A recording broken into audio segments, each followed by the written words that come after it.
안녕하세요. 다산에드 대표 전병칠입니다. 전기 자격증을 준비할 때 이론 정규반을 공부해야 하는지 아니면 관연도 문제만 봐도 되는지 이 두 의견이 쟁쟁한데요. 어떤 분들은 전기 공부할 때는 정규반부터 천천히 이론서부터 천천히 공부해야 된다라고 말씀하시고, 또 어떤 분들은 그렇지 않고 관연도 10년이나 20년 정도만 주구장창 파면은 합격할 수 있다라고 말씀을 하시는데요. 제가 이와 관련된 내용을 몇 가지 케이스로 나누어서 여러분들께 설명을 드려보겠습니다. 이와 관련된 내용을 잘 보시고 여러분들이 현재 처해져 있는 상황이나 개인적 능력에 따라서 시험 준비를 전략적으로 하실 수 있는데 도움이 되기를 바라겠습니다. 그럼 지금부터 설명드릴게요. 자, 위에는 이제 이론 정규반을 준비하는 경우고요. 아래는 관연도 문제로 공부를 해야 하는 경우로 이렇게 나눠봤습니다. 제가 스텝을 네 가지로 나눴는데요. 첫 번째 스텝입니다. 일단 여러분들 스스로에게 물어봐야 할 것이 내가 전공자인가 물어봐야 됩니다.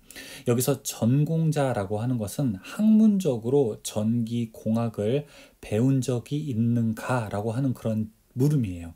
즉, 고등학교로 치자면 고등학교 전기공학과나 혹은 뭐 조금 더 유사한 전자공학을 한번 배운 적이 있는지, 대학교라면 전기공학이나 뭐 전기전자공학을 학문적으로 배운 적이 있는지 이런 것을 먼저 살펴봐야 됩니다. 당연히 이 전공의 여부에 따라서 이론 정규반으로 공부하셔야 될 분들이 있고 관연도 문제로 공부하셔야 될 분들이 나뉘게 되는 겁니다. 만약에 전공자이면요, 사실은 관연도 문제만 봐도 괜찮아요. 왜냐하면은 예를 들어 여러분 대학교 4학년 과정이라고 한번 해볼게요. 그러면 산업기사나 기사를 보시게 된다면 응시 조건이 대학교 4년제 대학인 경우에는 산업기사를 보려면은 3학년 때 보고요. 그 다음에 기사를 보려면 4학년부터 볼 수 있습니다. 4학년이라고 하는 것은 이제 3학년을 수료한 상태가 되어야 시험을 볼 수 있는 거죠. 이게 보통 이제 2년, 그 다음에 3년 공부를 한 거기 때문에 2년, 3년 공부를 하게 되면은 웬만한 용어라든지 단어라든지, 그리고 대학에서는 굉장히 수학적으로 깊이 있게 배우기 때문에 관련된 내용을 보게 되면은 꼭 이제 이론적인 내용을 보지 않더라도 관연도 문제를 보면 웬만큼 풀 수 있습니다. 물론 처음부터 풀지는 못하죠. 하지만 이 푸는 방법을 쭉 이렇게 익히신다면 관연도 문제만 보셔도 돼요. 솔직하게 저도 이렇게 관연도 문제만 공부해서 기사는 이제 합격을 했습니다. 왜냐하면은 대학교 3년, 4년 동안 이론 과정을 충분히 배웠기 때문에 관연도 문제를 풀어도 무슨 이야기인지 알고 무슨 내용인지 읽을 수 있기 때문에 그랬어요. 그런데 만약에 전공이 아니신 분들은 저는 이렇게 이론 정규반을 공부하는 것을 권장드립니다. 제가 예전에 너무 안타까운 경우가 무엇이 있었냐면은, 사실 기능사도 그렇지만 기사나 산업기사 공부하실 때 기호나 단어, 용어를 전혀 읽지 못하는데 관연도 문제만 추구장창 보시는 분들이 계시더라고요. 예를 들어 우리가 적분 같은 거 하게 되면 요거 뭐라고 하죠? 이렇게 있는 거 인테그럴이라고 있죠. 근데 이거를 뭐라고 읽으시는지 모르니까 그냥 뭐 지팡이 이렇게 읽으시는 분도 계시고, 이게 무슨 뜻인지도 모르고 그냥 관연도 문제에서 나와 있는 것을 외우기만 하니까 이게 적분이라고 하는 뜻도 잘 모르셔서 오히려 뜻을 알게 되면은 금방 우리가 답 중에 하나를 고를 수 있고 오히려 금방 분간할 수 있는데, 이런 것도 잘 모르시는 경우, 또 그 다음에 뭐 유도 리액턴스다, 용량 리액턴스다라고 하게 되면은 XL이냐 XC냐, 자 이런 것도 이 리액턴스고 뒤에 용량이구나, 뒤에 유도성이구나, 이런 것들을 나타낼 수 있는데, 자 이런 것에 대해서 전혀 뜻을 모르시고 관연도 문제만 외우시게 되니까 실제로 공부가 제대로 되지 않더라고요. 저는 그래서 이 전공자 이신 분들은 솔직하게 이론 정규반 안 보셔도 괜찮습니다. 관연도 문제만 보고 관연도 문제 10년치 그 이상 보게 되면은 충분히 합격하실 수 있다고 봅니다. 특히 이제 산업기사나 기사뿐만이 아니라 기능사 같은 경우에도 이렇게 유효하게 학습 방법이 학습 방법, 학습 전략을 짤 수가 있게 되는데요. 그렇지 않으신 분들은 이론 정규반을 한번 보셔야 됩니다. 그래야 이론 정규반 여러분 꼭 책으로 보지 않는다고 하더라도 이 유튜브 같은데 인터넷 강의 많이 있잖아요. 그렇죠? 많이 있으니까 그런 걸로 한번 내용을 보세요. 그 다음에 뭐라고 읽는지, 그 다음에 그게 무슨 뜻인지, 그 기호가 무엇을 이야기하는지 정도는 알아야 그래야지 우리가 관련도 문제를 풀 수 있게 되는 거죠. 그렇죠? 여러분들이 법에 대한 지식이 하나도 없는데 아무리 이 법전을 외운다고만 해서 그게 무슨 뜻인지 알 수 있는 것은 아니잖아요. 그래서 첫 번째는 일단 전공자인가 먼저 확인을 해볼 필요가 있습니다. 여러분들이 만약에 전공자라면 관련도 문제로 가셔도 괜찮고요.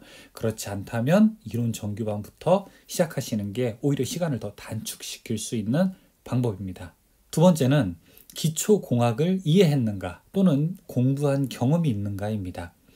기능사 공부에서도 마찬가지인데요. 기능사도 공부하다 보면은 전기 기기에서는 예를 들어 과복권, 가동복권, 평복권 이런 이야기도 나오고 그 다음에 전기 설비에서는 또 어려운 말, 광속이라든지 광량이라든지 이런 말도 나오게 되고 전기 이론에서는 특히 뭐 전류량이라든지 전속 아니면 전이차 이런 개념 나오게 되는데 이런 용어를 먼저 한번 들어본 적이 있는지 그렇지 않은지로 제가 여기서 좀 구분을 했습니다. 그래서 기초공학에 대한 이해라든지 경험이 좀 있으시다 라고 하게 되면 저 역시 관련도 문제로 가셔도 괜찮다고 봅니다. 예를 들어 이제 전기 기능사를 따고 그 다음에 기사 공부를 하는데 혹은 산업기사 공부를 하는데 전기 기능사에 있는 내용을 좀 웬만큼 아셨다라고 하게 되면은 사실 이 전기 기기라든지 아니면은 전기 설비 같은 거는 따로 이론 정규반은 보지 않으셔도 됩니다. 그런 분들은 선택적으로 전자기학이라든지 전력공학 정도만 보셔도 충분하게 이후에 이제 관련도 문제로도 갈 수 있어요. 그런데 기초공학에 대한 좀 이해가 없으시다. 좀 용어에 대해서 내가 너무 낯설다라고 하게 되면은 우리가 이론 정규반은 한번 보실 필요가 있습니다. 시간이 다소 들더라도 그 용어가 무슨 뜻인지, 어떨 때 사용하는지, 영어로는 어떻게 되는지, 단위로는 무엇을 사용하는지 정도는 알아야 우리가 기초공학에 대한 이해가 있다고 생각을 하게 되고요.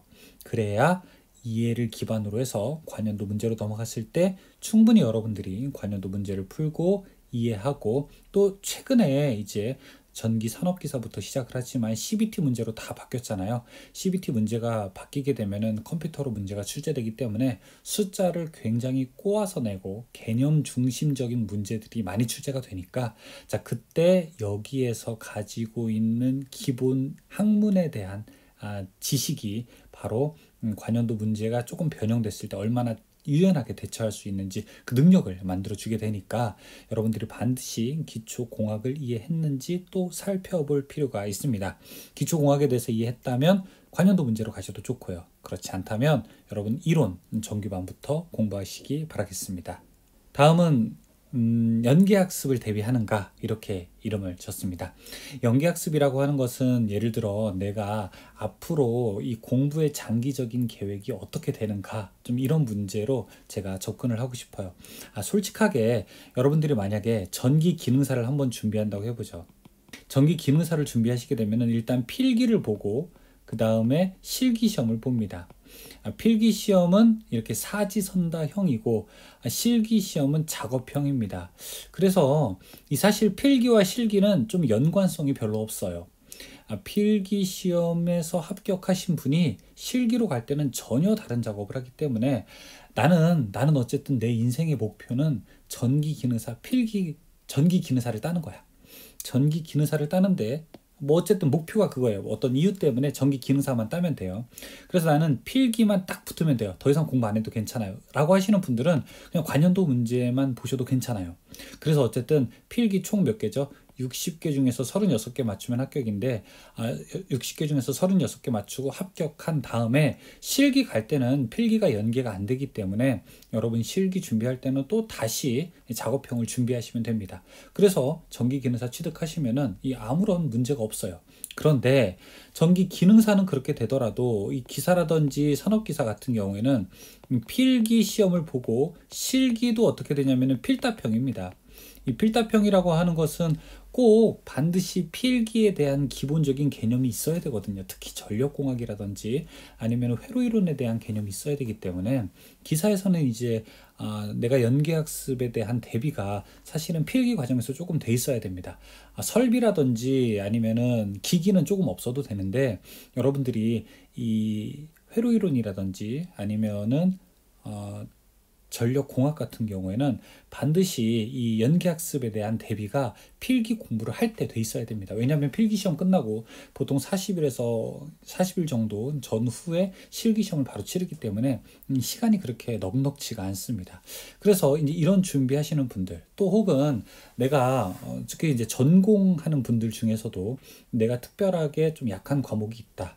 아니면 이후에 이 자격증 취득과 함께 더불어 공기업을 준비한다거나 아니면 뭐 공무원 시험을 준비한다거나 그런 연계 학습을 대비하신다면 저는 이제 요 위로 올라가서 이론 정규반을 반드시 공부하시기를 좀 바라는 입장입니다. 특히 이제 공무원 시험 같은 경우에는 특히 그리고 공무원 시험이나 그 공기업 같은 경우에는 회로이론이라든지 제어공학, 전기, 기기 이제 이런 과목들을 굉장히 중요하게 보기 때문에 여러분들이 관련된 학문을 공부하실 때에는 그냥 자격증 공부만 한다라고 해서 끝내지 말고 그 부분은 내가 이번에 공부하는 김에 제대로 기초를 닦아놓고 자격증도 따면서 이후에 다가오는 그런 시험까지 준비를 해야 되겠다라고 생각을 하시면은 한 번 할 때 제대로 된 공부가 될 수 있을 것 같습니다. 그래서 연계학습을 대비할 때는 이론 정규반을 좀 보시고요. 그 다음에 그렇지 않을 때는 관연도 문제로 보셔도 괜찮다. 저는 그렇게 말씀드릴 수 있습니다. 마지막에는 이제 준비 기간으로 보는 방법인데요. 사실 준비 기간이 길게 우리가 대비를 하는 것이 좋습니다. 보통 이제 기능사 같은 경우에는 보통 필기 시험을 준비한다라고 하게 되면은 1에서 한 2개월 정도 하면은 제가 보기에 웬만큼 될 것 같아요. 이 기사 같은 경우에는 적어도 3개월에서 길게 하면 한 6개월 정도 보시면은 우리가 기사 시험을 준비하시기에 좀 적당한 시간이라고 할 수 있습니다. 근데 기능사를 준비하는데 한 2주에서 3주밖에 안 남았다. 자, 그러면은 이론 정규반은 한 번은 볼 수 있거든요. 한 번 본 다음에 나머지 시간은 사실은 관연도 문제로 가야 됩니다. 이건 어쩔 수 없고요. 여러분들이 혹시 기사 시험을 준비하게 되는데 내가 이론 정규반은 이렇게 좀 길게 준비했는데 마지막 남은 부분, 마지막 스퍼트죠. 마지막 스퍼트 할 때 좀 굵고 깊게 공부를 하고 싶다라고 하시게 되면은 이때도 역시 관연도 문제로 가는 것이 맞습니다. 근데 여기서 오해하지 말아야 될 게 관연도 문제가 짧은 기간을 담보하고 그 다음에 이론 공부가 긴 기간이 소요된다라고 그렇게 생각하시면 안 돼요. 어쨌든 시간적인 여유가 있을 때는 이론서를 공부해서 체계적인 학습을 만드시고 그 다음에 준비 기간이 조금 짧은 편일 때는 여러분들이 관연도 문제로 공부를 하시는 것이 이 시기적으로 적절한 전략이다. 그렇게 말씀을 드릴 수 있습니다. 다시 한번 볼까요? 첫째, 스텝 1. 전공자인가 먼저 여러분들 스스로 평가를 해보시고요. 두 번째는 기초공학에 대한 이해가 내가 있는지 한번 해보시고요. 그 다음에 세 번째는 연계학습에 차후에 이어지는 학습을 대비하고 있는지 한번 보시고요. 그 다음에 준비 기간이 짧은지 이런 것들을 먼저 보실 필요가 있습니다. 제 경험을 먼저 말씀드리게 되면은 저는 전공자였습니다. 전공자였기 때문에 사실상 학교 다닐 때는 대학생 때 자격증을 따게 됐는데 관연도 문제로 공부를 하게 됐고요. 관연도 문제로 공부를 해도 큰 어려움은 없었습니다. 그 다음에 이제 기초공학을 이해했는가? 라고 이제 질문을 가게 되면 제가 이제 이 이후에 전기 관련된 기능장 같은 거 따게 될 때 그런 때는 이제 기초공학에 대한 이해가 좀 부족했을 때는 사실은 이제 이론 같은 내용들을 좀 강의를 공부하고 책을 좀 많이 보았습니다. 왜냐하면은 그때 관연도로만 공부하게 되면 나중에 남는 게 별로 없을 것 같아요. 그 다음에 연계학습을 또 대비했는가 이후에 이어지는 학습에서도 내가 기초 체력을 다진다라고 생각을 하게 되면은 역시 저도 이제 이론 정규반을 이제 공부를 하게 됐고요. 그 다음에 이후에 이제 상대적으로 조금 쉬운 시험들 솔직하게 전기는 여러분 아시잖아요. 되게 어려운 시험인 거 아시잖아요. 합격률이 뭐 기능사부터 시작해서 산업기사, 기사 가더라도 특히 기능장도 최근에는 그렇게 높지가 않죠. 그래서 다른 자격증에서 하는 공부 방법이 전기에서 그대로 먹힌다라고 하는 것은 일부 특정 소수에게는 맞을 수 있어도 대다수에게는 이렇게 적절한 전략이 아닐 수가 있습니다. 그래서 준비 기간이 짧은가, 이제 전기 자격증 이외에 다른 자격증 공부를 할 때에는 이제 길고 짧은 그 시간에 따라서 충분하게 대비가 되더라고요. 사실은 저도 전기 자격증 이외에 나중에 자격증 공부를 하게 될 때는 좀 다른 것들은 쉽더라고요. 전기 공부를 한 것만큼 에너지를 쏟았던 거는 없는 것 같습니다. 오히려 제 전공이 아니었는데도 불구하고요. 자, 이런 내용들을 여러분께서 한번 천천히 살펴보시기 바라겠습니다. 제가 이제 마지막으로 사실은 드리고 싶은 말씀입니다. 이제 어떻게 하면 공부를 좀 쉽게 할 수 있을까요? 어떻게 하면 좀 편하게 할 수 있을까요? 좀 그런 길을 알려주세요라고 하는 문의를 제가 굉장히 많이 받아요. 솔직하게 이메일로도 많이 받고 혹은 뭐 전화로 회사로 전화하시는 분들도 계시고요. 그런데 솔직하게 여러분 이 대답만은 드려야 될 것 같아요. 공부에 쉽고 편한 길은 없습니다. 조금 공부했는데 굉장히 많이 남거나 아니면은 내가 의자에 엉덩이를 붙이고 있는 시간이 하루에 20분, 30분, 1시간이 안 되는데 내가 어려운 자격증을 취득한다는 것은 사실은 그거는 그렇게 된다면은 그거는 거짓말이겠죠. 그렇죠? 우리가 뭐 100만 원을 투자했는데 뭐 조금만 투자하시면 여러분들 나중에 500만 원으로 돌려드리겠습니다. 은행 이자보다 훨씬 더 좋은 수익률로 돌려드리겠습니다라고 하게 되면은 그렇게 돈 쉽게 버는 방법은 별로 없잖아요. 그쵸? 우리가 돈을 쉽게 버는 방법이 없는 것처럼 공부도 역시 쉽고 편하기만 한 길은 없습니다. 조금 유연한 길은 있을 수 있죠. 여러분께서 먼저 제일 중요한 것은 자신의 능력, 내가 어떤 능력이 되는지. 솔직히 내가 수학을 잘 모른다라고 하면 다른 분들이 한 번 볼 때 나는 2번 봐야죠. 여러분 수학에 자신 있는 분들은 그냥 한번 눈으로 봐도 정말 잘 푸시는 분들 계세요. 그런데 내가 수학을 모른다라고 하면은 그런 분들이 한 번 볼 때 나는 2번, 3번 보는 것이 당연한 겁니다. 그래서 나의 능력을 한번 파악해보고 두 번째는 나의 상황.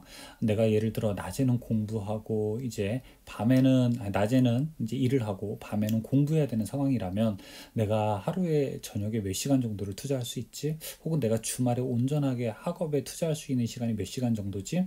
혹은 내가 회사에 혹시 뭐 이렇게 당직 같은 게 있어서 당직 시간에 조금 더 공부를 할 수 있는 상황이라면은 내가 얼마만큼 투자할 수 있지? 자, 그런 상황을 여러분께서 잘 분석해 보셔서 충분한 학습 시간을 만드시고 자, 그 이후에 이제 나에게 맞는 효과적인 전략을 사용하시기를 바라는 마음입니다.